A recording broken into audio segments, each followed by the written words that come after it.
Qu'Allah vous bénisse et vous accorde la paix, la miséricorde et les bénédictions. La question qui nous réunit aujourd'hui est une question que chaque être humain devrait se poser avant qu'il ne soit trop tard. Que doit savoir un musulman, absolument, avant que la mort ne vienne le surprendre? C'est une question immense, mais elle n'est pas compliquée dans son essence. Car Allah subhanahu wa ta'ala n'a pas rendu sa religion difficile à comprendre. Il a rendu sa religion claire, accessible, et il nous a laissé le Coran et la Sunna authentiques comme guide parfait pour que personne, absolument personne, ne puisse dire au jour du jugement « Je ne savais pas ». Nous vivons une époque étrange, une époque où les gens accumulent des connaissances sur tout sauf sur ce qui compte vraiment.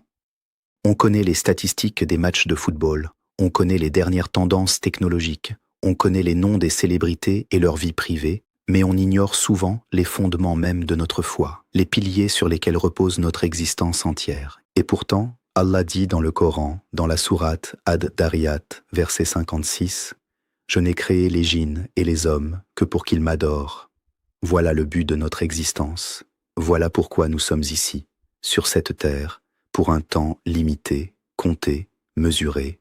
Et ce temps s'écoule, chaque seconde, chaque minute, chaque jour, sans que nous puissions le récupérer. » Le prophète, que la paix et les bénédictions d'Allah soient sur lui, a dit, dans un hadith authentique rapporté par At-Tirmidhi, « Profite de 5 choses avant 5 autres, ta jeunesse avant ta vieillesse, ta santé avant ta maladie, ta richesse avant ta pauvreté, ton temps libre avant ton occupation et ta vie avant ta mort. » Ce hadith, mes frères et sœurs, devrait être gravé dans nos cœurs, car il résume toute la philosophie de l'urgence spirituelle en islam.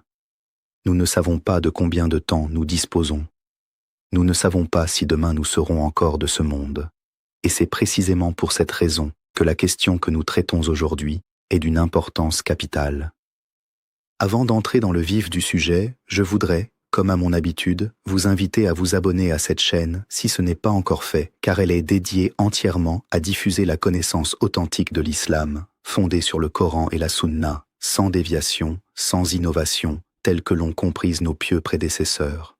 Je vous invite également à mettre un like à cette vidéo, car cela permet à ces enseignements de toucher davantage de personnes, et à la partager avec vos proches, vos amis, votre famille, car partager la connaissance est une aumône continue qui vous suivra même après votre mort, comme l'a dit le prophète, que la paix soit sur lui, dans le hadith rapporté par Muslim.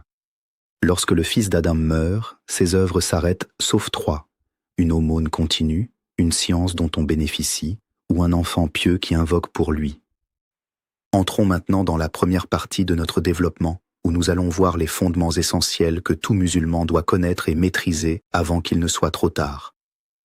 Le premier de ces fondements est la connaissance correcte du tawhid, c'est-à-dire l'unicité d'Allah.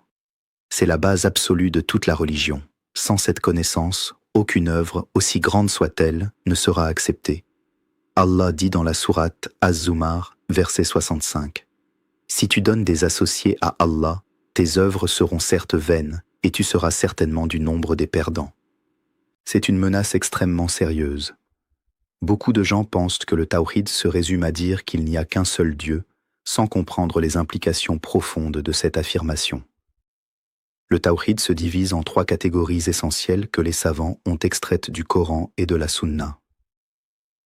La première catégorie est le tawhid ar-rububiyya, c'est-à-dire reconnaître qu'Allah seul est le créateur, le pourvoyeur, celui qui donne la vie et la mort, celui qui gère l'univers entier.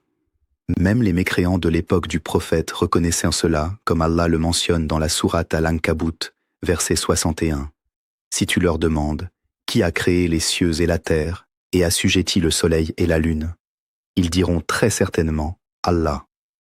Donc reconnaître qu'Allah est le créateur ne suffit pas à faire de quelqu'un un musulman. La deuxième catégorie est le tawhid al-uluhiyya, c'est-à-dire vouer l'adoration exclusivement à Allah seul, sans lui associer personne dans la prière, l'invocation, le sacrifice, le vœu, la crainte, l'espoir, l'amour absolu. C'est cette catégorie que rejetaient de coup les polythéistes de la Mecque, car ils acceptaient qu'Allah soit le créateur, mais ils adoraient d'autres divinités à côté de lui, pensant que ces idoles les rapprocheraient d'Allah. C'est exactement ce qu'Allah réfute dans la sourate Az-Zumar, verset 3. Ceux qui prennent des protecteurs en dehors de lui disent « Nous ne les adorons que pour qu'ils nous rapprochent davantage d'Allah ». La troisième catégorie est le Tawhid al-Asma wa Sifat, c'est-à-dire croire aux noms et attributs d'Allah tels qu'il les a décrits lui-même dans le Coran et tels que le prophète les a décrits dans la Sunna authentique, sans déformation, sans négation, sans comparaison avec la création et sans chercher à expliquer leurs modalités. Allah dit dans la sourate Ash-Shura, verset 11, « Rien ne lui ressemble, et il est l'audient, le clairvoyant. » Le deuxième fondement essentiel que tout musulman doit connaître concerne les piliers de l'islam et les piliers de la foi.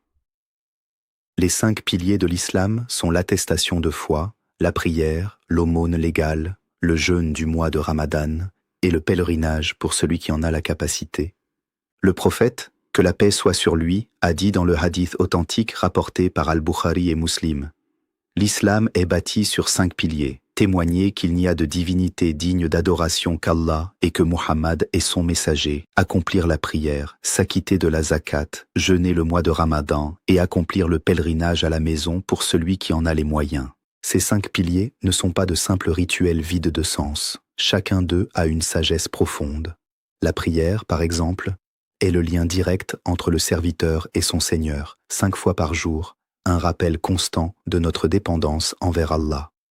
Le prophète a dit, dans un hadith rapporté par At-Tirmidhi, que la prière est la première chose sur laquelle le serviteur sera interrogé le jour de la résurrection, et que si elle est correcte, tout le reste de ses œuvres sera correct, mais si elle est corrompue, tout le reste sera corrompu.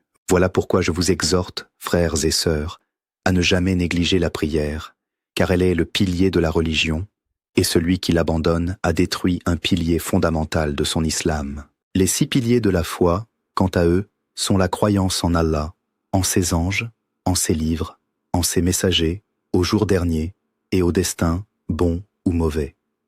Ces piliers sont mentionnés ensemble dans le célèbre hadith de Jibril rapporté par Muslim où l'ange Jibril, sous forme humaine, est venu interroger le prophète devant ses compagnons sur l'islam, la foi et l'excellence afin d'enseigner la religion aux gens présents. Le troisième fondement crucial est la connaissance de ce qui annule l'islam, car beaucoup de gens se disent musulmans sans savoir que certains actes ou paroles peuvent les faire sortir de la religion sans même qu'ils s'en rendent compte. Parmi ces annulateurs figure tôt le fait d'associer des partenaires à Allah dans l'adoration, le fait de ne pas considérer comme mécréants ceux qui rejettent explicitement l'islam ou de douter de leur mécréance, le fait de croire qu'un autre guide que celui du prophète est plus complet, le fait de se moquer de quoi que ce soit dans la religion d'Allah ou de son messager, la pratique de la magie, le fait de soutenir les polythéistes contre les musulmans et le fait de se détourner totalement de la religion sans chercher à l'apprendre ni à la pratiquer.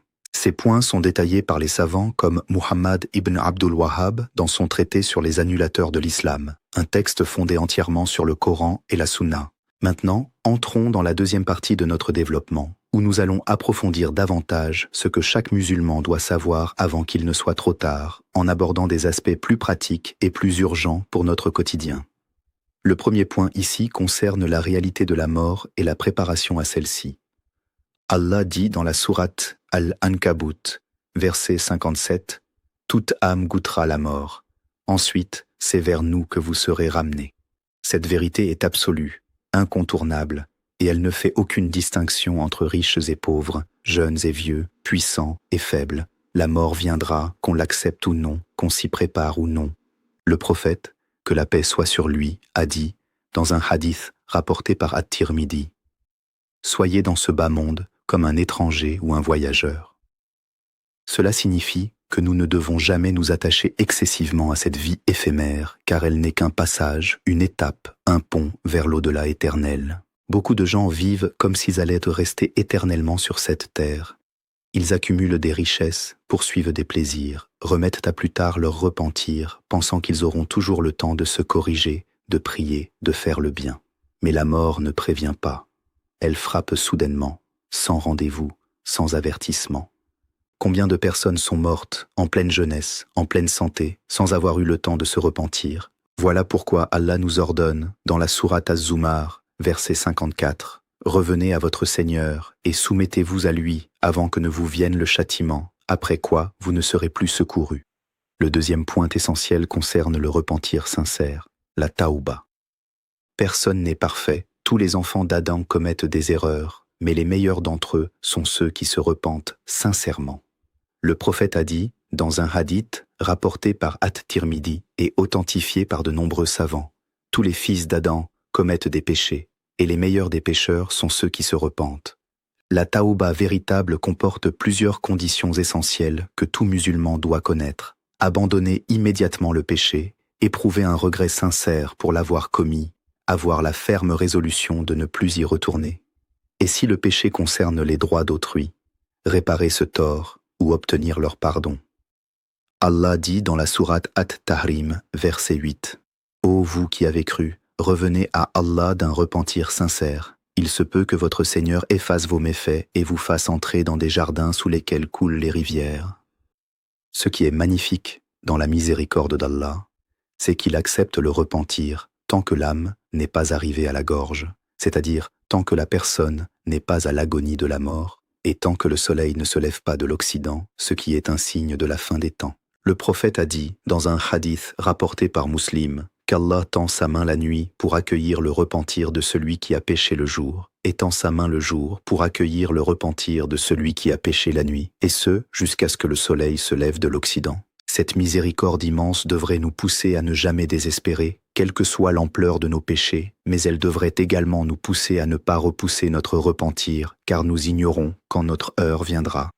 Le troisième point crucial concerne la connaissance du jour du jugement et ce qui nous y attend. Allah décrit ce jour dans de nombreux versets du Coran comme un jour terrible, un jour où les mères oublieront leurs nourrissons, où les femmes enceintes avorteront de terreur, où les gens sembleront ivres alors qu'ils ne le sont pas, tant la frayeur d'Allah sera immense, comme mentionné dans la sourate Al-Hajj, versets 1 et 2. Ce jour-là, chaque âme sera confrontée à ses œuvres, aussi petites soient-elles. Allah dit dans la sourate Az-Zalzala, versets 7 et 8, « Quiconque fait un bien, fût-ce du poids d'un atome, le verra, et quiconque fait un mal, fût-ce du poids d'un atome, le verra. Rien ne sera oublié, rien ne sera négligé. Nos mains parleront, nos pieds témoigneront, notre propre peau témoignera contre nous, comme Allah le mentionne dans la sourate Fussilat, verset 20. Face à cette réalité effrayante, beaucoup de gens tombent dans le désespoir ou dans l'insouciance totale, mais l'équilibre islamique nous enseigne à vivre entre la crainte et l'espoir, entre la peur du châtiment d'Allah et l'espérance en sa miséricorde immense. Le prophète a dit, dans un hadith authentique, qu'Allah a 100 parts de miséricorde, dont une seule a été descendue sur terre, à travers laquelle les créatures se montrent de la bienveillance les unes envers les autres, même les animaux envers leurs petits, tandis que les 99 autres parts sont réservées pour le jour de la résurrection. Cette miséricorde immense devrait nous remplir d'espoir, tout en nous poussant à œuvrer sérieusement, car Allah dit également dans la sourate Al-Araf, verset 99, « Sont-ils à l'abri du stratagème d'Allah ? Seuls les gens perdants s'estiment à l'abri du stratagème d'Allah. » Le quatrième point que je souhaite aborder concerne l'importance capitale d'apprendre sa religion correctement, auprès de sources fiables et non pas à travers des rumeurs, des vidéos sans fondement ou des interprétations personnelles déviantes. Le prophète a dit, dans un hadith rapporté par Al-Bukhari, « Celui à qui Allah veut du bien, il lui donne la compréhension de la religion. » Cette compréhension ne s'acquiert pas par hasard, elle demande un effort sincère, une recherche assidue auprès des savants qualifiés et une application progressive dans notre quotidien. Malheureusement, beaucoup de musulmans aujourd'hui connaissent davantage les détails de leur travail, de leurs loisirs, de leur vie sociale, que les bases de leur propre religion. Ils ne savent pas comment accomplir correctement leurs ablutions, comment prier correctement, quelles sont les conditions de la validité du jeûne, ou même les bases du tawhid que nous avons évoquées précédemment. Il est de notre devoir, en tant que musulmans, de rechercher activement cette connaissance, non pas pour accumuler des informations théoriques, mais pour les mettre en pratique et transformer notre vie quotidienne en une adoration constante d'Allah. Allah dit dans la sourate Taha, verset 114, « Dis, ô mon Seigneur, accrois mes connaissances. » C'est une invocation que le prophète lui-même formulait. Et si le meilleur des hommes demandait à Allah d'accroître sa connaissance, à combien plus forte raison devrions-nous, nous, le faire humblement chaque jour? Le cinquième point, extrêmement important également, concerne les droits d'autrui, particulièrement les droits des parents, du conjoint, des enfants et des voisins. Beaucoup de musulmans se concentrent exclusivement sur les actes d'adoration individuels comme la prière et le jeûne, tout en négligeant totalement leurs devoirs envers les autres êtres humains. Or, Allah associe très souvent, dans le Coran, l'adoration exclusive de lui-même avec la bienfaisance envers les parents, comme dans la sourate Al-Isra, verset 23. Ton Seigneur a décrété, n'adorez que lui, et de la bonté envers les pères et mères. Le prophète a également averti sévèrement contre le fait de maltraiter ses voisins, disant, dans un hadith rapporté par Al-Bukhari et Muslim, « Par Allah, il ne croit pas. Par Allah, il ne croit pas. Par Allah, il ne croit pas. » On lui demanda, « Qui donc, ô messager d'Allah ?» Il répondit, « Celui dont le voisin n'est pas à l'abri de ses méfaits. » Ces droits d'autrui sont d'une gravité particulière au jour du jugement, car contrairement aux péchés envers Allah, qui peuvent être pardonnés par le simple repentir sincère, les injustices commises envers les créatures nécessitent la satisfaction de la personne lésée, sans quoi nos bonnes actions pourraient être transférées à celui que nous avons lésé le jour de la résurrection, comme l'a expliqué le prophète dans le hadith du Faïi, rapporté par Muslim, où il décrit celui qui viendra le jour du jugement avec d'immenses bonnes actions, mais qui aura insulté un tel, frappé un tel, pris injustement les biens d'un tel, et ces bonnes actions seront alors distribuées à ceux qu'il a lésés, jusqu'à ce qu'il ne lui reste plus rien et qu'on lui attribue alors leurs péchés et qu'il soit précipité en enfer. Le sixième point crucial concerne la sincérité, l'ikhlas, dans toutes nos œuvres. Une œuvre, aussi grande soit-elle en apparence, ne vaut rien si elle n'est pas accomplie exclusivement pour Allah. Le prophète a dit, dans un hadith authentique rapporté par Muslim, que la première personne à être jugée le jour de la résurrection sera un homme mort en martyr. Mais lorsqu'Allah lui demandera pourquoi il a combattu, il répondra qu'il a combattu pour qu'on dise de lui qu'il était courageux, et Allah lui dira que cela a été dit, puis il ordonnera qu'on le traîne sur son visage jusqu'en enfer. Et il en sera de même pour celui qui a appris la science religieuse et récité le Coran pour qu'on dise de lui qu'il est savant et récitateur, et pour celui qui a dépensé sa richesse en charité pour qu'on dise de lui qu'il est généreux. Ce hadith terrifiant nous montre à quel point l'intention est fondamentale en islam, et à quel point nous devons constamment purifier nos cœurs de toute forme d'ostentation, de recherche de réputation ou de satisfaction personnelle dans nos actes d'adoration. Le septième point, que je considère absolument essentiel avant de conclure cette deuxième partie, concerne la patience face aux épreuves de la vie. Personne n'est épargné par les difficultés, les maladies, les pertes, les échecs. Allah dit dans la sourate Al-Baqarah, versets 155 et 156, « Nous vous éprouverons certainement par un peu de peur, de faim et de diminution de biens, de personnes et de récoltes. Et fais la bonne annonce aux endurants, qui disent « Quand un malheur les atteint, certes nous sommes à Allah, et c'est à lui que nous retournerons. » Cette formule, l'istirja, que nous prononçons face aux épreuves, n'est pas une simple formule verbale, mais une reconnaissance profonde que tout ce que nous possédons, y compris nos propres vies, appartient à Allah, et qu'un jour nous retournerons tous vers lui. Le prophète a dit, dans un hadith rapporté par Muslim, que l'affaire du croyant est étonnante, car tout ce qui lui arrive est un bien pour lui. Et cela n'appartient qu'au croyant. S'il lui arrive un bonheur, il est reconnaissant, et cela est un bien pour lui. Et s'il lui arrive un malheur, il est patient, et cela est également un bien pour lui. Cette perspective transforme radicalement notre rapport aux épreuves de la vie. Au lieu de les percevoir comme des injustices ou des punitions, nous les percevons comme des opportunités d'élévation spirituelle, comme des moyens par lesquels Allah efface nos péchés et nous rapproche de lui, comme mentionné dans de nombreux hadiths authentiques où le prophète explique qu'aucune fatigue, maladie, tristesse, chagrin, souffrance ou affliction, pas même une épine qui pique le musulman, sans qu'Allah n'efface par cela une partie de ses péchés. Maintenant, alors que nous approchons de la conclusion de ce discours, je voudrais résumer les points essentiels que nous avons abordés aujourd'hui. Nous avons vu l'importance capitale du tawhid dans ces trois catégories, fondement absolu sans lequel aucune œuvre n'est acceptée. Nous avons vu l'importance des piliers de l'islam et de la foi, structure sur laquelle repose toute notre pratique religieuse. Nous avons vu les annulateurs de l'islam qu'il faut connaître pour s'en préserver. Nous avons abordé la réalité inévitable de la mort et l'urgence de s'y préparer sérieusement. Nous avons vu l'importance du repentir sincère et la miséricorde immense d'Allah envers ceux qui reviennent vers lui. Nous avons évoqué la gravité du jour du jugement et l'équilibre nécessaire entre crainte et espoir. Nous avons souligné l'importance d'apprendre correctement sa religion auprès de sources fiables. Nous avons rappelé les droits d'autrui, souvent négligés, mais d'une importance capitale. Nous avons insisté sur la sincérité dans nos œuvres. Et enfin, nous avons parlé de la patience nécessaire face aux épreuves de la vie. Mes frères et sœurs, tout ceci n'est pas une simple théorie académique destinée à satisfaire notre curiosité intellectuelle. C'est une feuille de route pour notre vie, un guide pour notre quotidien, une préparation sérieuse pour ce qui nous attend inévitablement après cette vie éphémère.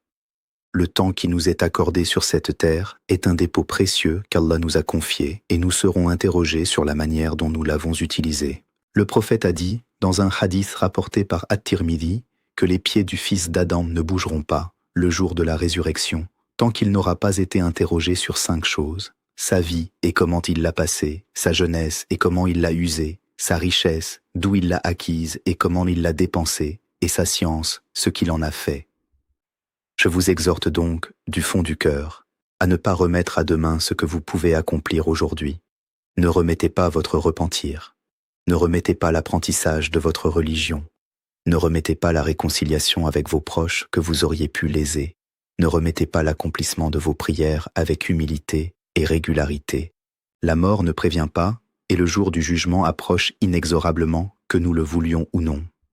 Allah a dit dans la sourate Al-Anbiya, verset 1, « Le moment de rendre compte aux gens approche, tandis que, insouciants, ils s'en détournent. Ne soyons pas de ceux-là, soyons de ceux qui se préparent sérieusement, qui vivent chaque jour comme si c'était le dernier, tout en travaillant pour cette vie comme s'ils allaient vivre éternellement, selon la belle formule prophétique. Je demande à Allah, le Tout-Puissant, de nous guider tous vers ce qu'il aime et agrée, de nous faciliter le repentir sincère, de raffermir nos cœurs sur la vérité jusqu'à notre dernier souffle, et de nous accorder une bonne fin, une fin sur la foi, sur le tawhid, sur l'obéissance à Allah et à son messager.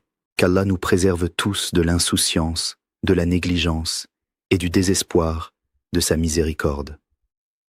Qu'il nous rassemble tous dans son paradis, avec les prophètes, les véridiques, les martyrs et les vertueux, en excellente compagnie. Avant de conclure définitivement, je vous rappelle une nouvelle fois de vous abonner à cette chaîne pour ne manquer aucun de nos futurs enseignements, de mettre un like à cette vidéo si elle vous a été bénéfique et de la partager largement, car chaque personne qui en bénéficiera grâce à votre partage vous apportera une récompense continue, Inch'Allah, même après votre mort. Et je vous invite, si ce message a touché votre cœur, à écrire Allah Akbar dans les commentaires, en signe de reconnaissance de la grandeur d'Allah et de sa miséricorde envers nous tous. Qu'Allah vous garde, qu'il vous protège, et qu'il fasse de nous tous des serviteurs sincères, préparés pour le jour où nous retournerons vers lui. Wassalamu alaykum wa rahmatullahi wa barakatuh.